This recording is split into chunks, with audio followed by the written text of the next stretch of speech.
Chinese President Xi Jinping chaired the China Central and Eastern European Countries (CEEC) summit and delivered a keynote speech via video link in Beijing on February 9th, 2021.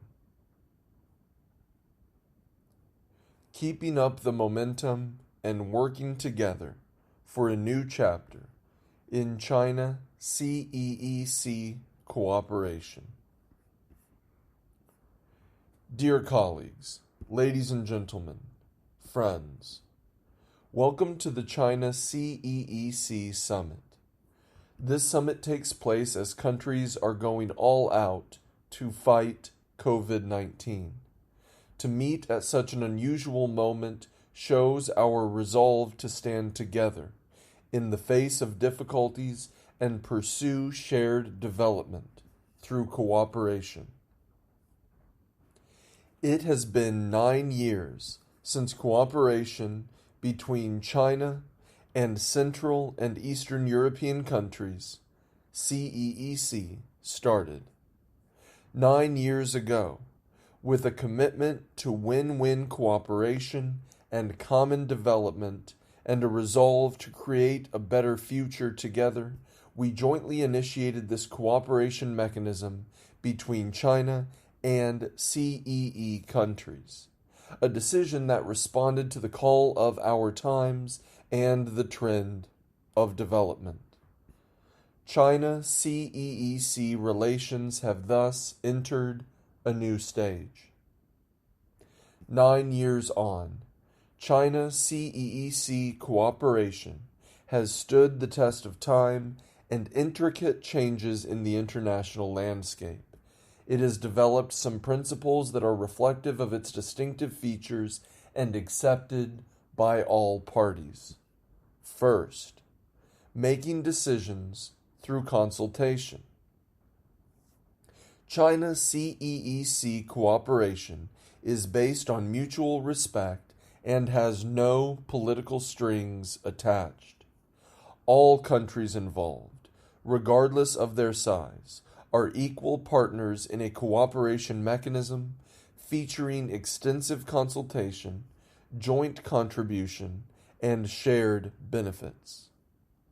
Guided by the conviction that 17 plus 1 could make more than 18, we have set up a multidimensional cooperation framework led by the Leaders Summit and covering 20-plus sectors to ensure the participation of all CEE countries. Mindful of each other's concerns, we have drawn up plans and decided on projects based on the national reality of each country, and encouraged all countries to find the best way to leverage their respective strengths in cooperation. Second, delivering benefits to all cooperation partners. With its focus on real results, China-CEEC cooperation has served the purpose of supporting our respective development and bettering the lives of our people. To make our cooperation more balanced, we have pursued both economic cooperation and cultural exchanges, placed equal importance on trade and investment, and made sure that the fruits of cooperation are shared by all countries and communities. Today, trade between China and CEE countries is nearly 85% bigger than 9 years ago, and growth in China's import from CEE countries is 22 percentage points higher than that of export. The number of mutual tourist visits has grown nearly 5 times. The China-Europe Railway Express has reached most of the CEE countries, running more than 30,000 freight services so far. Impressive progress has been made in a number of cooperation projects, including the port of Piraeus in Greece, the Smederevo steel plant in Serbia and the Pelješac Bridge in Croatia.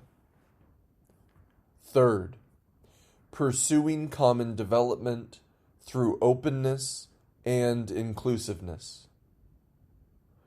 China and CEE countries share the conviction that openness brings opportunities and inclusiveness ensures diversity. This is the key to the sustained vibrancy of China-CEEC cooperation. We have drawn on each other's strengths through mutual learning and narrowed differences and resolved disagreements through consultation and cooperation. We have followed widely accepted international rules, conformed to market principles, and respected EU standards in our cooperation. We also welcome the participation of other countries and international organizations in our cooperation to achieve win-win results. Fourth, achieving bigger growth through innovation. Acting in an innovative and pioneering spirit, we have taken steps early on to explore the possibility of aligning cross-regional cooperation with Belt and Road cooperation, making Central and Eastern Europe the first region where all countries have signed agreements on Belt and Road cooperation. In light of the needs and unique geographical locations of CEE countries, we have worked hard for good progress in the Budapest-Belgrade Railway and other major cooperation projects. Colleagues, we are living in challenging times. Changes unseen in a century, coupled with the global COVID-19 pandemic, have had a far-reaching impact. In the face of such unprecedented challenges, countries must come together and respond with solidarity and coordination like never before. In 2020, overall China-EU relations made new progress despite the challenges caused by the pandemic. The two sides concluded on schedule negotiations on the Comprehensive Agreement on Investment, signed an agreement on geographical indications, and launched partnerships for green and digital cooperation. The two sides also stood firm for multilateralism and took on global challenges together. China-CEEC cooperation is part and parcel of China-EU relations, whose good progress means new opportunities for China-CEEC cooperation.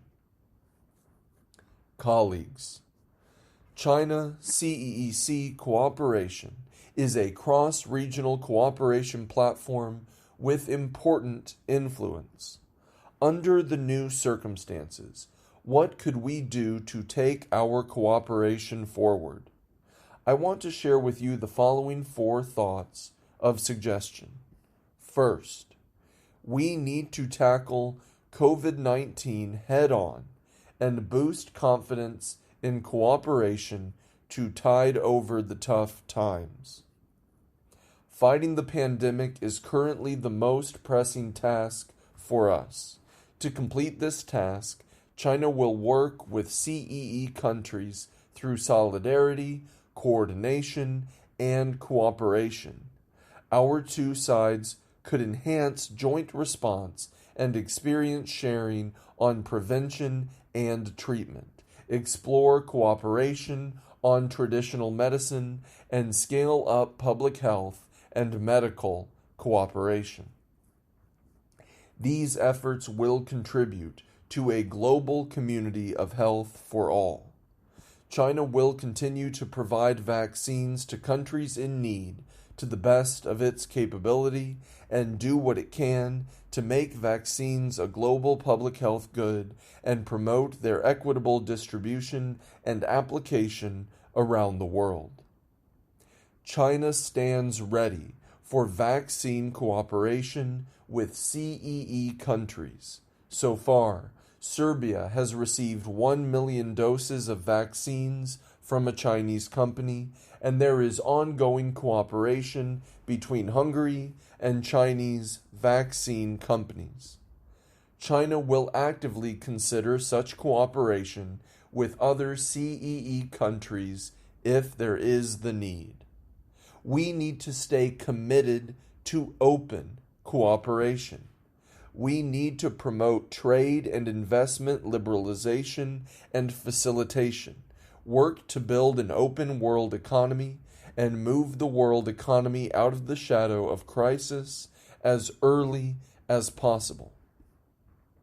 The priority for the time being is to coordinate COVID response and economic and social development, resume travels and economic activities in a prudent and orderly manner, and keep industrial and supply chains stable, so as to bolster our efforts to contain the coronavirus and revive the economy.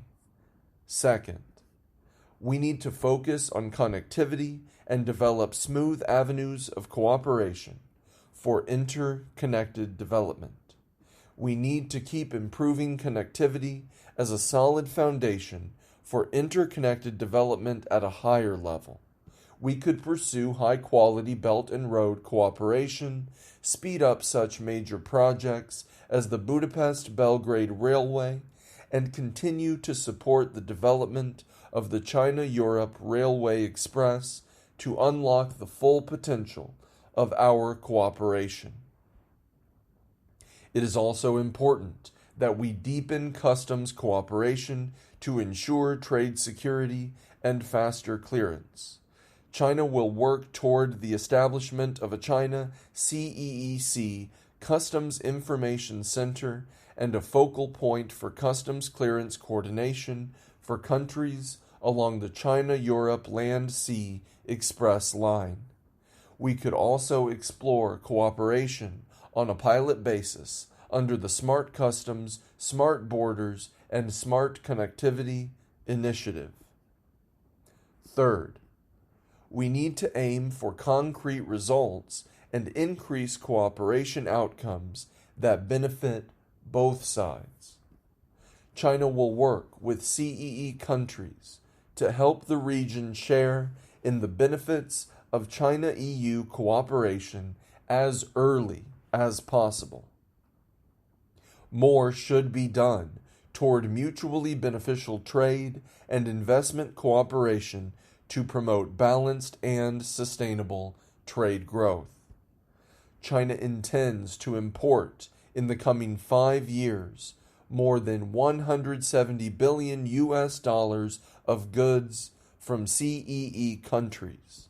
Platforms like the China International Import Expo and the China-CEEC Expo would be better leverage for China to import more goods from CEE countries, and measures will be taken to set up a China-CEEC sanitary and phytosanitary working group mechanism and a focal point for inspection and quarantine affairs, and to merge risk assessment procedures on a category basis in order to refine the assessment process for agri-food products from CEE countries and speed up their entry into China. We could also strengthen business cooperation at the sub-national level and continue to develop demonstration zones and industrial parks for China-CEEC business cooperation in Chinese cities like Ningbo and Guangzhou. We need to deepen agricultural cooperation in a bid to double CEE countries' agricultural exports to China and raise two-way agricultural trade by 50% over the next 5 years. We propose setting up a farm produce wholesale market in the CEE region and introducing an exchange program for young agricultural professionals. We need to enhance exchange and cooperation in culture education, tourism, sports, media and press, and among think tanks, young people, and subnational entities. The Beijing 2022 Olympic and Paralympic Winter Games are a good opportunity for strengthening China-CEEC cooperation in the sports field. We will hold a new round of education policy dialogue and higher education institutes consortium meetings this year and support establishing a university in Hungary by Fudan University. The two sides could jointly develop more tourism products with local features and co-organize training of tourism professionals.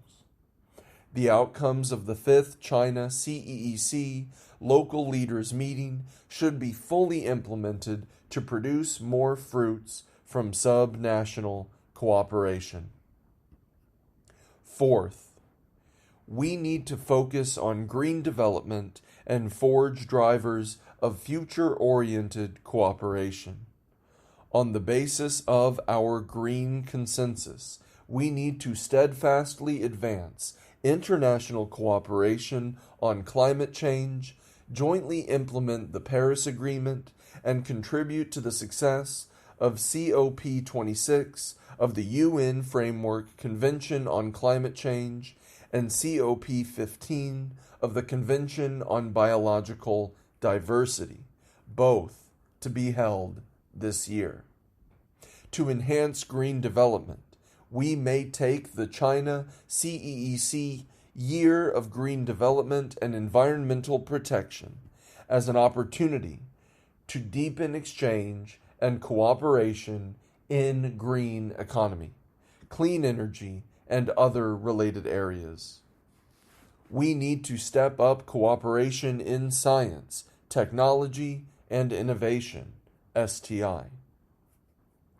China proposes setting up a China-CEEC STI Research Center and holding a China-CEEC Forum for Young S&T Talents, and will publish the China-CEEC STI Scorecard 2020. We need to capitalize on various emerging business forms to widen our cooperation on the digital economy, e-commerce, and the health sector. China supports setting up a China-CEEC dialogue mechanism on e-commerce cooperation and a China-CEEC alliance in the public health industry. Colleagues, this year will be the beginning of China's 14th five-year plan for economic and social development, and the start of the country's new journey toward fully building a modern socialist country. Entering a new stage of development, China will quicken its pace in fostering a new development paradigm with domestic circulation as the mainstay and domestic and international circulations reinforcing each other. This will unlock the full potential of China's vast market and domestic demand generated by the 1.4 billion population, including the over 400 million Chinese in the middle-income group. It will thus boost global demand and create more opportunities for the rest of the world. China will continue to open its door wider with a focus on institutional opening up that covers rules, regulations, management, and standards. We will continue our efforts to foster a business environment that is based on market principles, governed by law, and up to international standards. We will take a more active part in bilateral, multilateral, and regional cooperation that delivers higher levels of mutual benefit for all. China's continued development and opening up will inject powerful impetus into global economic recovery and growth, and broaden the horizons for China-CEEC cooperation. Colleagues, as a saying in Central and Eastern Europe goes, good advice is better than gold. I hope our discussion today will build on our consensus and draw a new blueprint for China-CEEC cooperation under the new circumstances. With our shared commitment and efforts, we will surely achieve more solid, substantive, and enduring progress in the cooperation between China and Central and Eastern European countries.